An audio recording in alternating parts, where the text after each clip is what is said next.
कब्ज की समस्या वैसे देखा जाए तो हर घर में एक व्यक्ति ऐसा जरूर मिल जाता है, लेकिन कहते हैं कि जो कब्ज की समस्या है ये हमारे शरीर में पनप रहे हर रोग का कारण जरूर होती है।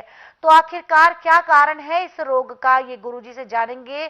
कहाँ चूक करता है व्यक्ति इस रोग को जन्म देने के पीछे, और साथ ही साथ जानेंगे कि कैसे कौन से घरेलू नुस्खे के माध्यम से हम इस रोग से छुटकारा पा सकते हैं। गुरुजी, हम बात करेंगे कब्ज की समस्या के बारे में। हर रोग की जड़ कब्ज को ही माना जाता है और हर घर में एक व्यक्ति ऐसा जरूर मिलता है जो इस रोग से पीड़ित है। क्या कारण है गुरुजी इस रोग का, और उपचार भी दें। देखिए, कब्ज होने का मुख्य कारण है कि सूखा खाना तो आप खूब खा रहे हैं, पानी नहीं पीते। सब्जी सूखी अच्छी खा रहे हैं, तरीदार सब्जी नहीं खाते, तो लीवर उसको पचाता नहीं है। जब लीवर पचाएगा नहीं और पैंक्री इंसुलिन नहीं बनाएगी, पित्ते में तेजाब बढ़ जाएगा। अब जो खाया पिया आपका पेट में सड़ता है वो आंतों में जाके ऐसे बैठता है जैसे पानी में पत्थर बैठता है, कब्ज होगी। अब कोई कायम चूर्ण लेता है, कोई हरड़ कूट के लेता है, तरह तरह के नुस्खे अपनाता है, परंतु उससे रोग बढ़ता है, घटता नहीं है जी। और कोई भी कब्ज तोड़ने की दवाई 3 या 4 दिन से फालतू नहीं लेनी चाहिए, फिर बीच में गैप देना चाहिए, तब जाके रोग जड़ से कटता है। जी। अब जैसे आपको कब्ज, आपका पेट नहीं साफ होता, गर्मी का मौसम है तो आम आपको खूब मिलता है, एक पका हुआ आम ले ले, एक नींबू ले लें, आम का रस निकाल लें, नींबू का रस निकाल लें, दोनों को मिला दिया। अब इसके अंदर आप हल्का सा काला नमक, काली मिर्च मिला दें और ताज़ा पानी मिला दें। जी। आप चाहे 1 गिलास पिए उसका बना के, चाहे 2 गिलास पिए।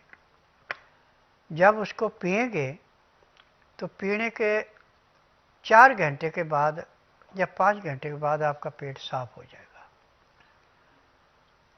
यदि आपकी कब्ज बहुत ज़्यादा है, नहीं पेट साफ हुआ, तो फिर शाम को 1 गिलास फिर ऐसे ले लें। अब खाने में आप अन्न नहीं लेंगे। गाय का दूध है तो नवाए दूध में गुड़ मिला के ले सकते हैं बिना मसाले का, या शहद मिला के ले सकते हैं। अब यदि आपके पास दूध की सुविधा नहीं है और आपसे भूख भी बर्दाश्त नहीं होती है, तो फिर जो भुने हुए चने हैं, काले वाले मोटे वाले चने, उनको लाके सत्तू बना लें छिलके के साथ। 4 चम्मच सत्तू 1 गिलास पानी में घोलें और उसमें गुड़ मिलाएं, चाहे शहद मिलाएं, पी लें। अब आपको भूख निश्चित आएगी और आपका लीवर भी उसको पचा लेगा, पैंक्री इंसुलिन भी बनाएगी, पित्ते में तेजाब नहीं पड़ेगा और आपको कब्ज नहीं होने देगा। जी। तो इस क्रिया को यदि आप करते हैं तो आपका कब्ज का नामो निशान नहीं रहेगा। फिर दूसरा तरीका है इसका कि अजवाइन 10 ग्राम, सौंठ 10 ग्राम, बिना मसाले का गुड़ 30 ग्राम, ये 50 ग्राम बन गई सारी चीज़ें। अब इसको पानी में इतना उबालना है, आधा लीटर पानी का आपके पास 200 ग्राम पानी बचे। अब इस पानी को पिएंगे तो भी आपको कब्ज नहीं रहेगी, परंतु इसमें एक बात का ध्यान रखना कि जो नुस्खे मैं आपको बताता हूं, इन नुस्खों के बीच में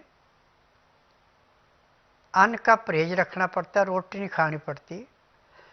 इसमें खिचड़ी खा सकते हैं आप, मूंग की दाल, बासमती के चावल, और उसमें भी आप सिंधा या काला नमक मिलाएंगे। जो आयोडीन नमक का, ये बिल्कुल नहीं मिलाना। और मिर्च की जगह पे काली मिर्च ही होनी चाहिए, लाल मिर्च हरी मिर्च नहीं डालनी जी। अब इस खिचड़ी को आप गाय के दूध का दही है तो उसके साथ भी खा सकते हैं, नहीं तो सोयाबीन का दूध बना के उसका दही जमा के उसके साथ खा लें। अब जैसे आपने आम का, नींबू का जूस बना के जो पिया है, 3 दिन के बाद 2 दिन का गैप दे दें। यदि आपका पेट ठीक साफ हो रहा है तो कोई ज़रूरत नहीं है, यदि पेट में गड़बड़ी होती है तो फिर दोबारा ले सकते हैं। और अजवाइन, सौंठ और गुड़, यदि इसको पानी में उबाल के आप पी रहे हैं तो भी 3 दिन तक, सुबह शाम दोनों टाइम, फिर 2 दिन का गैप देना। 2 दिन में पेट साफ हो रहा है तो आपको दोबारा ज़रूरत नहीं है। यदि पेट ठीक ढंग से साफ नहीं हो रहा है तो 3 दिन फिर ले सकते हैं। ऐसे आप चाहे 1 महीना भी ले लें, परंतु 3 दिन से ज़्यादा इकट्ठा नहीं लेना, आदत बन जाती है दवाई की। कभी भी आदत नहीं बनाओ किसी भी चीज़ की। उतने दिन दवाई खानी जितने दिन रोग आपको परेशान कर रहा है। जैसे रोग समाप्त होता है दवाई बंद कर दो। और मेरे आश्रम का असूल है कि ना तो यहाँ पे रोगी मुंह से बोलता कि मुझे तकलीफ है, ना कोई टेस्ट रिपोर्ट लानी पड़ती है, ना परिवार की हिस्ट्री बतानी पड़ती है। यहाँ का नियम के बुधवार की मैं छुट्टी रखता हूँ, गुरुवार से लेकर मंगलवार तक नाड़ी परीक्षण करता हूँ। जिस दिन नाड़ी परीक्षण के लिए आना उस दिन रात्रि 10 बजे तक खा पी के दातन कूड़ा करके बड़ी इलायची मुंह में रख के चूसते रहें। सुबह 9 से 10 के अंदर अपना नामकरण कराएं। 10 से 12 मैं नाड़ी परीक्षण करता हूँ। नाड़ी परीक्षण में पैर के तलुए से सिर के बाल तक की MRI, CT scan, x-ray, ultrasound, ECG, sonography, सब कुछ 5 सेकंड में हो जाते हैं। फिर उसके अनुसार दवाइयाँ दी जाती हैं। दवाइयाँ खाने की हैं, दवाइयाँ पीने की हैं, मालिश करने का तेल है, आँख में, नाक में, कान में डालने की दवाइयाँ हैं, दांत मंजन है। जैसा रोग वैसी दवाई। इन दवाइयों का वजन 15 किलो से लेकर 20 किलो के बीच का होता है। रोग चाहे कितना भी पुराने से पुराना है, जिस दिन रोगी आता है उसी दिन उसको कम से कम 20% आराम तो परमानेंट उसी दिन मिल जाता है। 15 दिन में किसको 50 से 60% आराम मिलता है, किसको फालतू मिल जाता है। महीने 1.5 महीने में रोग समाप्त होता है, दवाइयाँ बंद हो जाती। मेरी दवाई सारी उम्र नहीं खानी पड़ती।